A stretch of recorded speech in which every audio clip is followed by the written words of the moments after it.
Hi, everybody. Good afternoon. Um, Today, let's try to talk about the global population and mobility. By the way, this is Group 3, and I am with my co presenters, Vilmora, Saholan, Cassandra, and Barangot. So, let's get started. But of course, I would like to narrow it down. What are the key lessons that we're going to discuss? For my part, I will be discussing the whole lesson 1 for this reporting.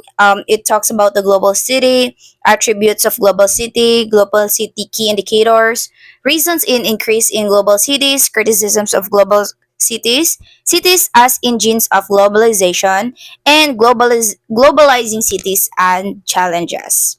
Um, for the next lessons that we got from the next reporter.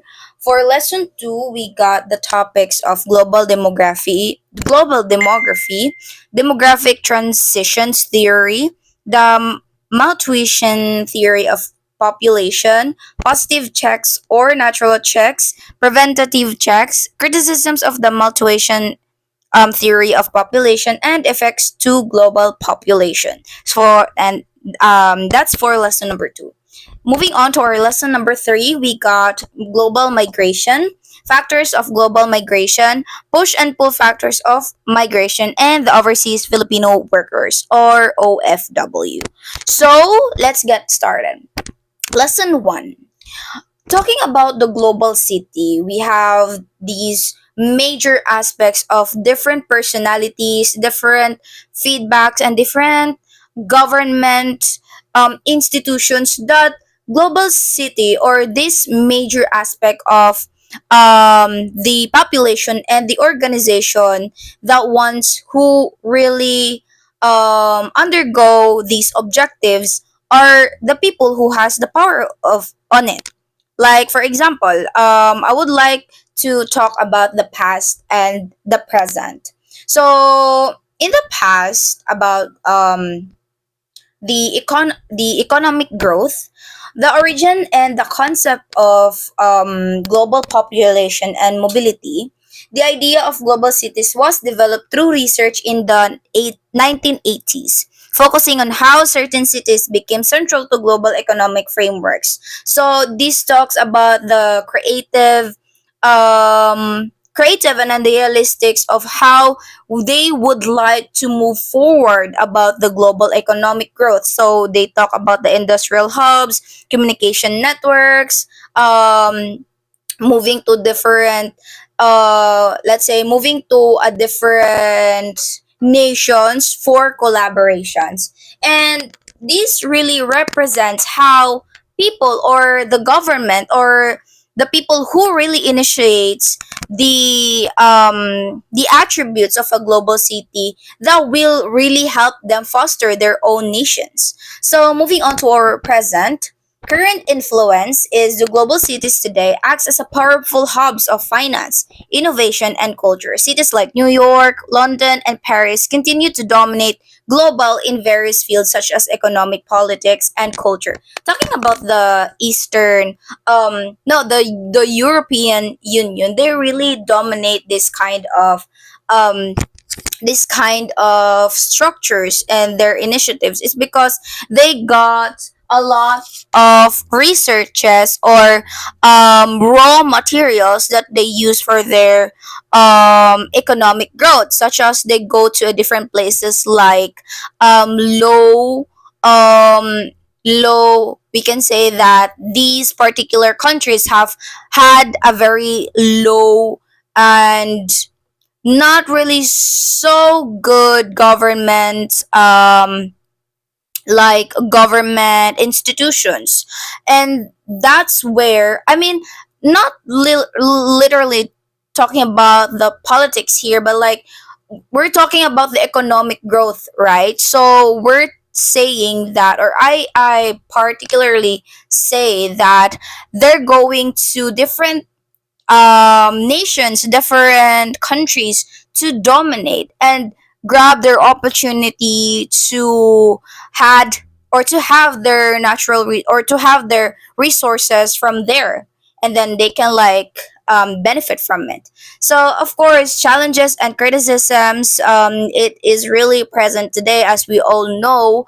I would not like to mention one of the tragic and then really kind of like on trend news right now, which is very much more on like we're moving on to like a world war or something, World War Three, but hoping that it will not, because we're not ready for it. I mean, I'm not ready for it. But anyways, present day global cities have faced challenges such as inequality, climate vulnerability, and disconnect from national economics due to their heavy focus on global interactions.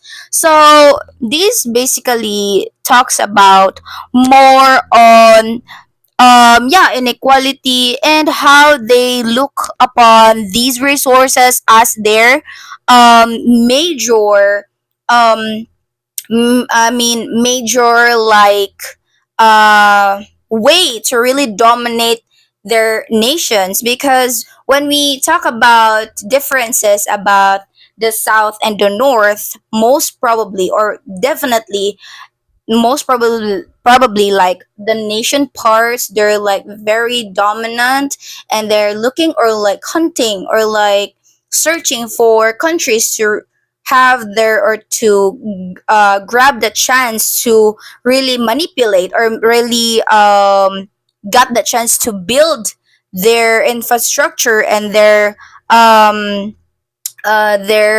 ideas from there, where people got to had experience this inequality treatment.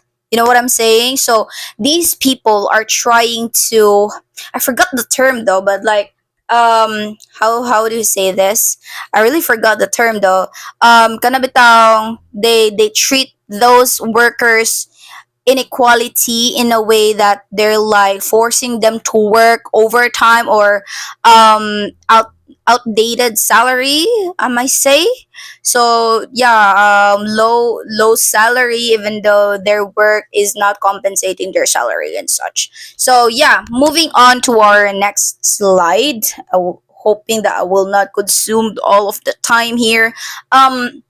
Yeah, we are now moving to our next slide, which is the global city overview. So I'm gonna read for you this um slide right here. Actually, these key points right here, we really like this. So I mean, not dissolve though, but like we really got this information from the book, and not just from the book solely, but we really like go deep beyond boundaries and see what we can see on online.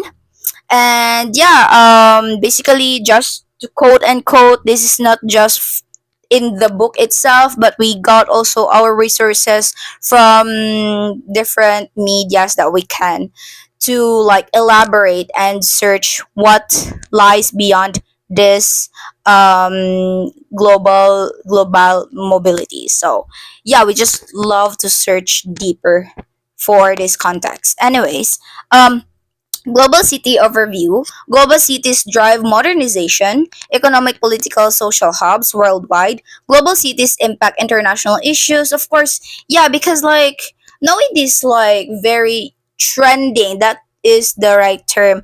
When we or there's like particular country or particular things that people or the media put this on trend, that's where globalization goes. Like we're talking about supply and demand here. So talking about what I have mentioned also when we were at class, I asked Sir Darwin, how about the reality of conquering territories like South Korea? What I meant about that was like the K-pop industry.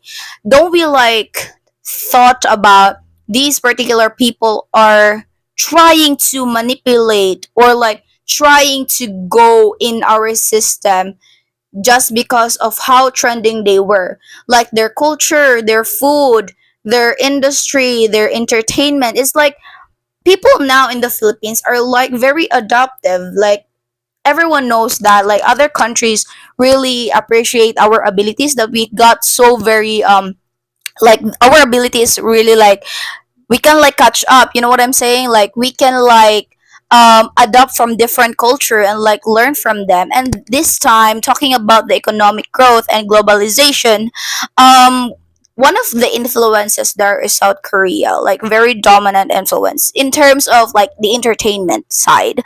So yeah, with that, let's move on. Global cities impact international issues developed during the 1980s research era. Centers of production and communication linked cities to global economic structures. Example right there, as I've mentioned earlier, is New York, London, and Paris. So yeah, the overview of global city, this really like puts us in a kind of like a circular situation because it talks about the linkage. We are linked to each other. That's how it works. So global city really talks about going beyond borders. So like tapping other nations or tapping each other's culture, you name it. That's how global city works. So yeah, but it's a good thing though. Let's talk about the good side and the bad side about it. The good side right there is we can like learn from it, learn from other people. We can connect, we can negotiate, we can network, we can do so much thing because of that, right? But the negative thing right there is what I have mentioned earlier. So like the territorial thing, being like you know Shinanism. I don't know if that's the right term, but like that's just like the current situation, that what is happening right now because like spying whatsoever. But yeah, like don't take it seriously, guys. I mean, me don't take it seriously. That Chinanism thing, that was just a joke. But when we talk about the spying thing, that's a major serious thing to like talk about. But yeah, move on. Attributes of global cities. This topic is what I like to tackle about because we all know there are so much advantages about doing globalization or tackling global cities because yeah, you will know. Okay, next is political engagement, international think tanks. Do you know what I mean? Like international think tanks. This talks more about collaboration. So that's the right term right there. Connected through global infrastructures driven by global visionaries and leaders. High quality life. For sure, safe, clean, and efficient. That's what they trying to say in the book though. That's their definition of high quality life, the security. I mean, like, I'm not gonna lie, that's also one of the nicest thing that we can have. Yeah, for me, it's kind of like a luxury thing to have like that kind of lifestyle because safety is very important right now. We don't know like anytime soon someone's gonna attack you, so this is kind of like a luxury life. But then if a certain country really like evolved from time to time and like they put their efforts or like the government and security on a level that everyone can access it and like everyone can understand about how important to be like a good people, a good citizen in a certain nation. So I mean, that could happen, but I don't know which part or what country it was or it is.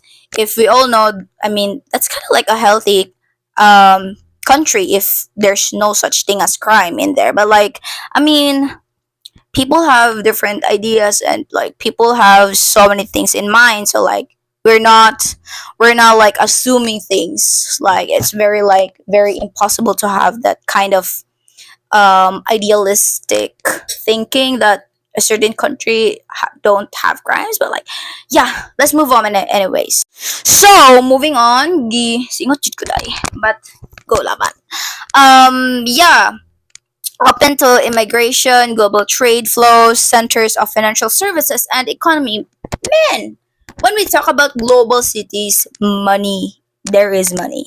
So large foreign or born population, high diversity. So moving on, key indicators of global cities. These are the indications of how to determine a global city. Number one, economic, corporate HQs, financial institutions is very healthy. That is one. Actually, not in a particular healthy thing like the economic is like fast growing. There's no ups and downs. There are basically on my research there are no such thing as economic growth that is up right to the roof. There are always, or there are certain times that it goes down, up and down of an economic growth.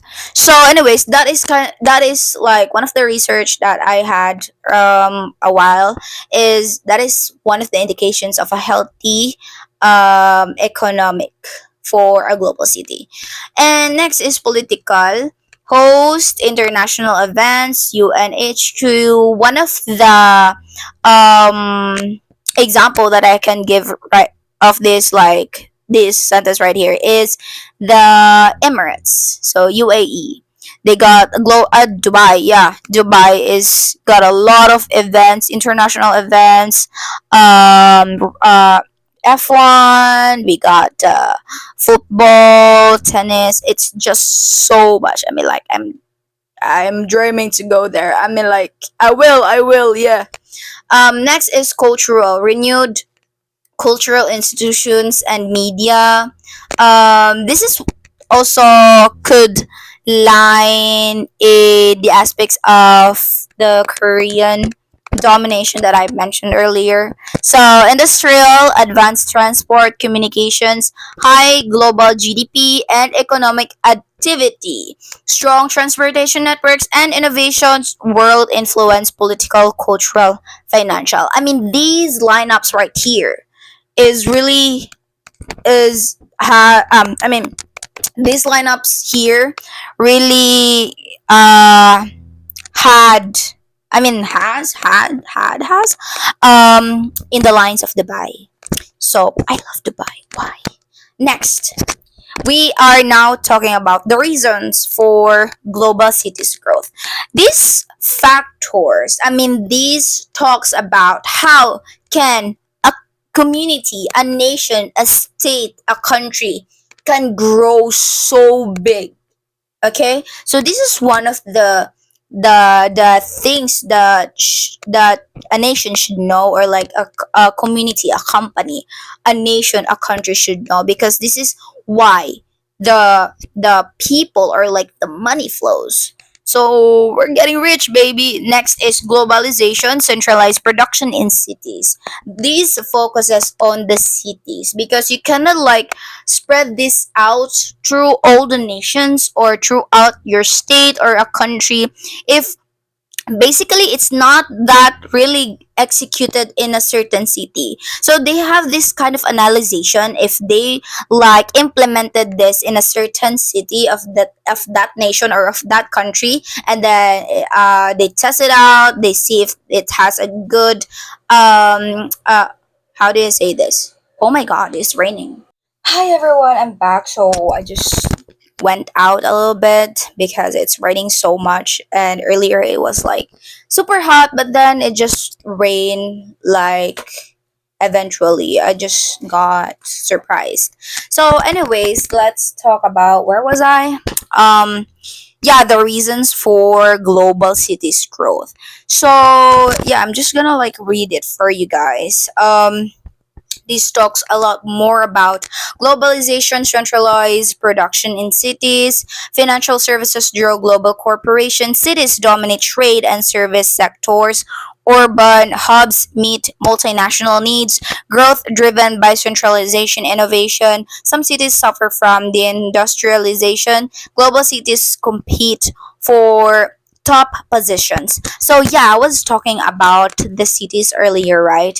And yeah, as I was saying, they kind of like implemented or like share their ideas to to everybody. I mean, like talking about the plan, or like talking about how Dubai does it. They're just gonna like plan it, like brainstorm about it before they implemented to the different sectors of their government or even their cities. But yeah, you kind of like also there's also a factor right there, because like if you got the good or like the most effective way how to do things, you kind of like, or they kind of like share it to everyone. So it is what it is. If it's in their cities, like it's kind of like an advantage for them. And also, they're just gonna share it if they want it to share the ideas and the formulas of how they did it. So yeah, still their country's gonna win if they have or they got that initiatives and fast growing cities. So moving on, let's talk about cities of global cities. I mean, criticisms. It's criticisms of global cities. So basically, these are the downsides, or like the red flags of the global cities. But definitely it's understandable, and it's more helpful and an effective way to know the downside of a certain city or a certain country, so that they can like utilize their resources and like develop new things. So this is how it works. Focus on global ties over national. Of course it's not very I think it's not that very healthy to just like focus your ties outside borders. It must be a balance, you know. So we're not saying that you're going to cut off your connections outside borders, but instead you have to like good connections with those people outside borders, so that you can have your allies or you can have your networks there. At the same time, you have your developed ones inside the country. So you have like, you need to like do I mean like you have to be more like successful inside before you like collaborate from the outside. But it depends on the holder, you know what I'm saying. So next is compete with other global cities. Disconnected from domestic economies may lead to social exclusion, inequality. New York and London rivalry, for example. Cities neglect local economies for global, compete with other global cities, compete with other oh my gosh, I just doubled the words here, so it's my fault. Competitive, not collaborate with others. So that is like the red flag, one of the red flag for a global city. So that's kind of like you're like, if I mean if you're doing this such things, I mean like you're just like offering your ideas, I mean like giving away your gold, your diamonds to someone, right? So you have to like know and like cherish and innovate more out of these red flags that you analyze as for a certain city, so that you can like improve and diminish some of the red flags for a better community that you got in the certain cities. So it mentions here that cities neglect local economies for global. So for example that I can like share to you guys about this is a city is not really supportive of local businesses. So that's kind of like a red flag. And then instead of like focusing or like supporting other local businesses, they're kind of like go beyond borders or go to international and like just knock on their doors, have a collaboration, and just like put on their domestics or their like business here, and like they got a little incentives, things like that. But yeah, that's not healthy as well. So you should also like help your local businesses. Oh my gosh, I've been keeping talking about these guys. Think about Dubai. They're very rich because like aside from their gasolines and oil, they're like helping each other like making sure that they're like winning, they're on the same team, they're like not really focused on the other country, or like not focused on collaboration. I mean, they're also collaborating, but like their main priority is theirs. You know what I'm saying? So their main priority is theirs, and they just have to make sure that what's theirs is progressive and successful, and that's where they like focus on the international side. So that's that. Okay, next, I'm almost done. I got 2 slides left, and yeah, cities as globalization engines. So of course you cannot like differentiate, or I mean you cannot like say that this kind of nation has the system of globalization if these cities are not functioning well. What I also mentioned about earlier, if these cities are not doing smart moves. So well, what I mentioned right here, global cities centralize modern service sectors, partnerships, real estate, new governments form, informal net worth, urban isolation challenges. So yeah, it really talks about here the new governments form. So that's what I've said, or that's what I've mentioned earlier. If like they got their red flags, they analyze their red flags, they got a chance to like renovate, or like how do I say this, like change the system if there's for them to diminish these red flags. So yeah, that is the other way to like improve the systems right there. And next is fragmented urban development in key cities. Cities provide labor, infrastructure, incentives. Of course, one of improving or like healthy community, or a city is providing labor, infrastructure, incentives, work, basically. So that's when you can say that this city is fast growing, is improving. So for example, is Cagayan de Oro City. We see people, or like we can see this the people in Cagayan de Oro City is kind of like very competitive in a way. They're doing businesses. I can see, or roaming around Cagayan de Oro City, I can see people doing businesses, milk teas, coffee shops, restaurants. It's improving. It's good. It's good because like they hiring people, and they're doing business. So that's a good sign. Next is mediate globalization and human development, linked between globalization and urban growth. So that's how globalization works as an engine engine as a system. So next one, believe I'll be like finishing my discussion on this last part of the lesson 1. We will talk about global city challenges. This is also, I would say, this is not a red flag, but this is the challenges, which is good, which is healthy, because the more challenges that your city is like catering, it's totally a side of that your city is growing, or your company or your country is growing. So the more challenges, the more you solve the problems, the more your community is growing, or your city is growing.